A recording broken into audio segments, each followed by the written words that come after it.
আমার নাম কোয়েল ব্যানার্জি। আচ্ছা, আপনি কি প্রাইমারি ইন্টারভিউ ছিল? হ্যাঁ, প্রাইমারি। কেমন হয়েছে আপনার ইন্টারভিউ? ভালোই হয়েছে, ইন্টারভিউ ভালোই হয়েছে। আচ্ছা, আপনাকে কি জিজ্ঞেস করলো একটু প্রথম থেকে যদি বলেন। জিজ্ঞাসা করলো, প্রথমে আমি গেলাম, গিয়ে বসলাম, তো ওনারা আমাকে কি ওনাদের চয়েসেই কিমো দিতে বললেন আর কি। তো আমার ডেমোটা ছিল পরিবেশ সংক্রান্ত। হ্যাঁ, ডেমো আচ্ছা। দেওয়ার পরে ওনারা ডেমো সংক্রান্ত কিছু কোয়েশ্চেন করলেন। হ্যাঁ।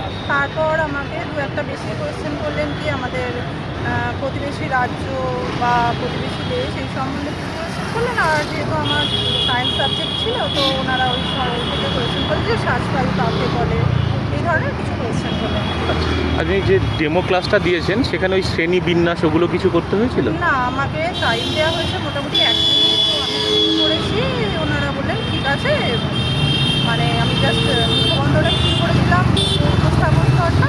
তারপরে ওনারা বললেন ঠিক আছে। তারপরে আরেকটি আমাকে আরেকটি কবিতাও বলতে বলেছিলেন। কবিতা বলতে বলেছে? হ্যাঁ। হ্যাঁ, কবিতা গান এরকম বলতে? না, ওনারা ওটা নিজেরাই বলেছিলেন যে আপনি হাট কবিতাটা একটু বলুন, মানে কুমোরপাড়ার গরুর গাড়ি বলুন। তো আমি সেখানে বললাম হাট রবীন্দ্রনাথ ঠাকুর। আপনার পুরো মুখস্থ ছিল ওটা? হ্যাঁ, হ্যাঁ, ওটা মুখস্থ। খুব ভালো। আর সাবজেক্ট থেকে কিছু জিজ্ঞেস করেছে? না, সাবজেক্টে ওই নিঃশ্বাসবায়ু প্রশ্বাসবায়ু কাকে বলে এই। আচ্ছা, আর শিশু মনস্তত্ত্ব থেকে? না, সেরকম কিছু বলেছে না। ঠিক আছে, অসংখ্য ধন্যবাদ ম্যাডাম। বেঙ্গল গুরুকুল আপনার সাকসেস প্রার্থনা করে।